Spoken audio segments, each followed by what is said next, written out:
So I'm going to go over just some of the mechanical aspects of the my 1997 40th anniversary edition FZJ80 Land Cruiser. So pop the hood here. So I'll get into this a little bit more in one more video about the history, ownership history of the vehicle, but I'm the third owner. The first owner was a professional athlete here in Denver. Actually, his wife. This was back in the 90s. They were the original owners. They had the vehicle for about 5 years. The next owner was the second owner. That's who I purchased it from. He owned the vehicle for, I believe, over 15 years. And both took great care of it. That athlete, of course, he had the resources to really just take it to the dealer whenever they needed anything, so that's what they did. Again, in that history video, I'll show some of the documentation. I've got the original window sticker, all that. But the second owner, who owned the truck for over 15 years, he just took incredible care of the truck. So it went to the same mechanic in Boulder, Colorado, for pretty much the entire time he had the truck. So I've got all of his documentation from the entire time he owned the vehicle. So every single receipt. Really, he did everything needed at any point with this truck. So it saw that same mechanic in Boulder, knew the truck really well. He also took it to Slee off-road in Golden, Colorado to get some of the stuff done, like the burr fields, a few different times to do axle work. So I believe I have any of the receipts that he had from when he went to Slee. I can't speak to having every single receipt he had, but I have everything that he gave me at the time of purchase. So yeah, the important stuff that was done to the truck, really with any FZJ80, head gaskets. So head gaskets were done in 2005, I believe. Again, I'll show that receipt in the history video that I do, but got documentation of the head gaskets. So that would have been done when the vehicle was 8-9 years old. And if I remember correctly, it was somewhere between 100,000 miles and 150,000 miles is when he had that work done. So that was, of course, something that I was looking for when I purchased the truck, was making sure that the head gaskets were done, because when I purchased the vehicle, it was about 255,000 miles. So I wanted to make sure that had already been addressed, or it was something I would have to address. So that's one of the big things that was taken care of on the truck. Again, really all the rest of it's just the regular maintenance that the previous owner was always very willing to do. So he did, like I said, burr fields, any suspension stuff that needed done. All that documentation will go along with the sale. I really have not done much to the truck in the year that I owned it. I purchased the vehicle in June of 2018, and I did an oil change on the truck, I believe, in August of 2018. I really don't drive it much. I drive it 2 days a week. So I've only done that one oil change, full synthetic. That was Mobile One, I'm sure, that I used. So the plan was, of course, hit 5,000 miles or a year.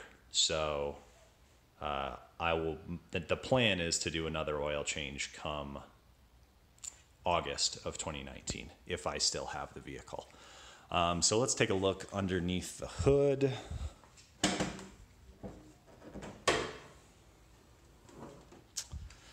So we got the engine bay here.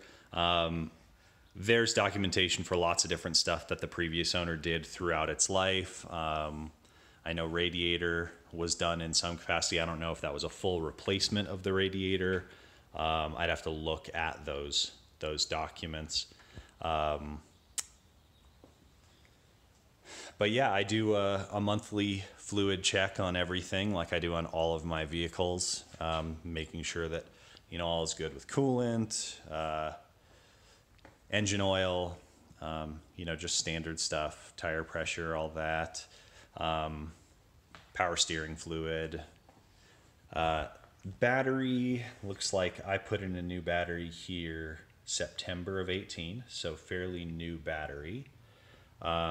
Haven't had any issues with power steering. I know that he had done, I believe he had replaced, the previous owner had done a new pump, I believe. It's in that documentation, as well as some of the lines going to the pump he had done within the last couple years. So I haven't done anything with brakes or with power steering. Right before I purchased the vehicle, I actually had him do this. We got new spark plugs were done really in the process of purchasing the vehicle. I actually had his mechanic in Boulder do that really prior to the purchase. He knew I had already put a deposit. He knew I was going to buy it. But really one of the big things about the truck is, I'll actually get to that in a second. That's really regarding emissions. Probably the one thing of note here, since we're up here at the engine, is it drops oil. So that same mechanic, basically I had him do a pre-purchase inspection. Wanted to see what he thought I should address once I, purchased the vehicle. So he had mentioned front crank seal, rear main seal. He said rear brakes with rotors would be coming fairly soon, and then as well as fan belt stuff. So those seals, are what's causing that drop, the oil to drop. So really what I've noticed since I've owned the vehicle is I have to put in about a quart every 1,000 miles. So I have not driven the vehicle all that much. Like I said, I only drive it. It probably will end up being between 2,000 and 3,000 miles that I've driven it in the year that I've owned it. So like I said, I do those monthly fluid checks, monthly vehicle check. So I make sure all the fluid is good. So I basically let it, I really wanted to get a gauge of, on this engine, prior to doing those seals, how much oil it was dropping.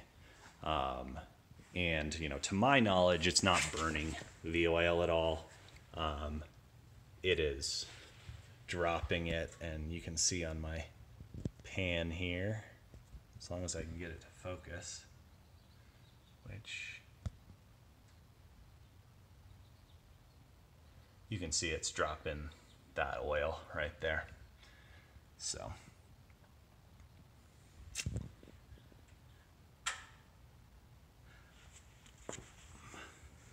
Burfield's.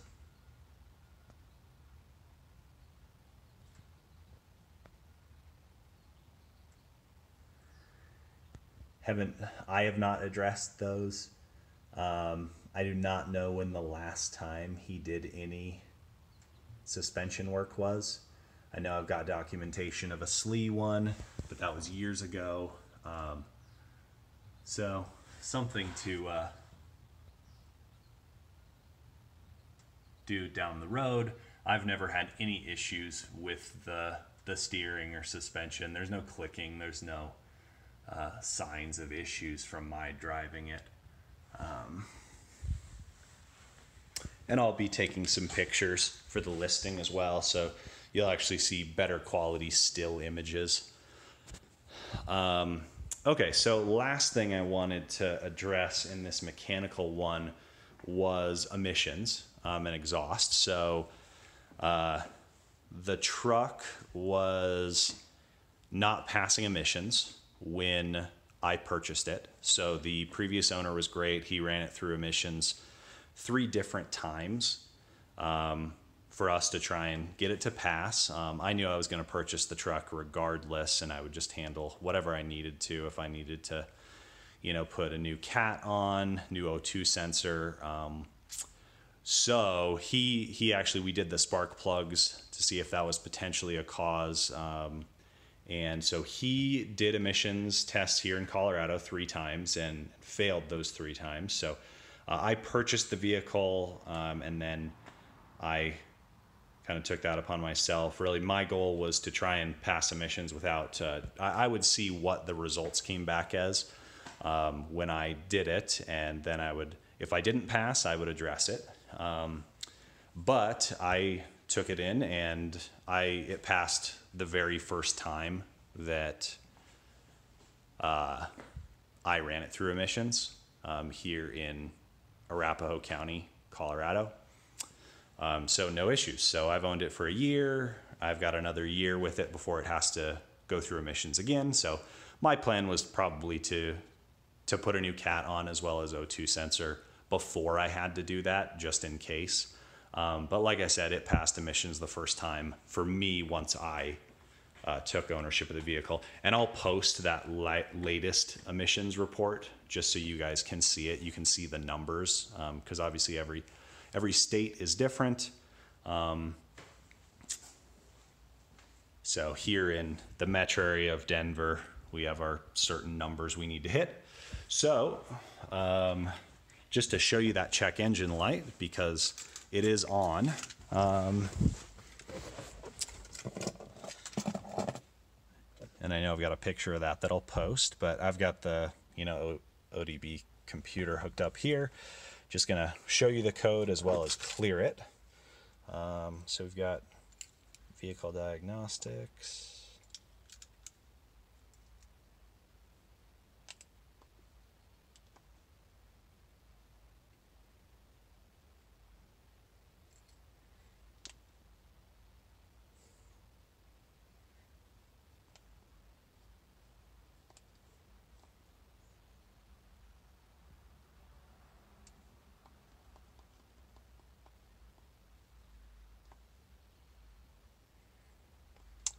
This thing used to have the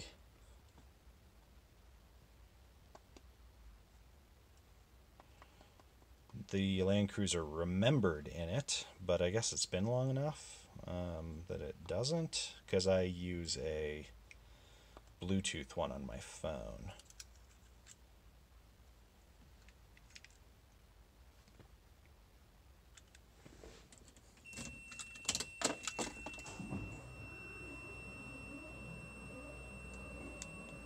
Waiting for Perry.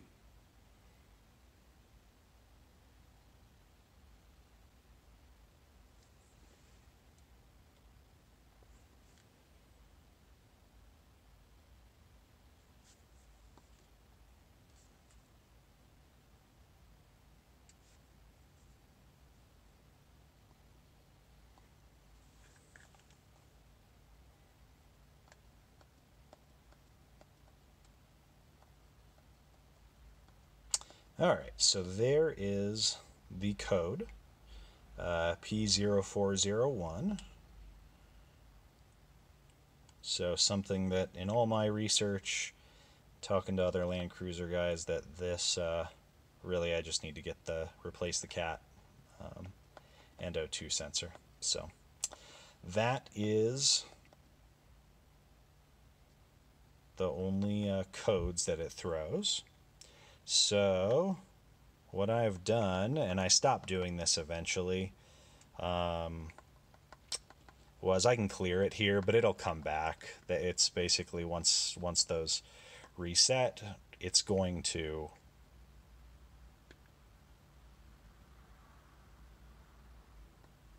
come back. So what I'll do is erase those codes. Have it do that now, and as soon as I drive it again, within 25 to 50 miles, that check engine light will come back on.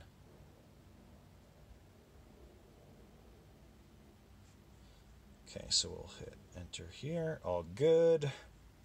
Gonna pull the ODB. We'll start her up.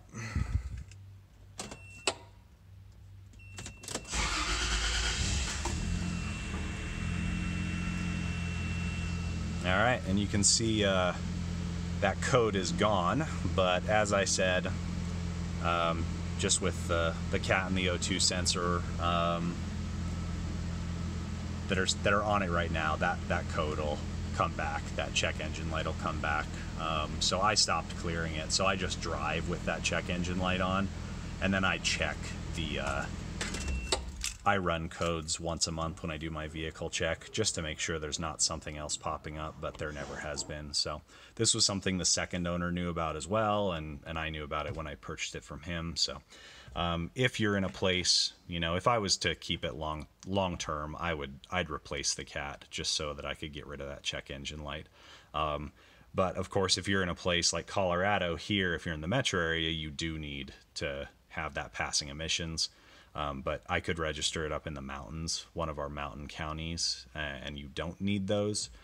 So that's an option as well. But I wanted to register it here at my primary address, which requires passing emissions. So as with anything else on the truck, let me know if you have any questions. I'm trying to cover absolutely everything I can, just so you guys know exactly what you're getting. It's a phenomenal Land Cruiser. And hopefully the next person will enjoy it as much as I did.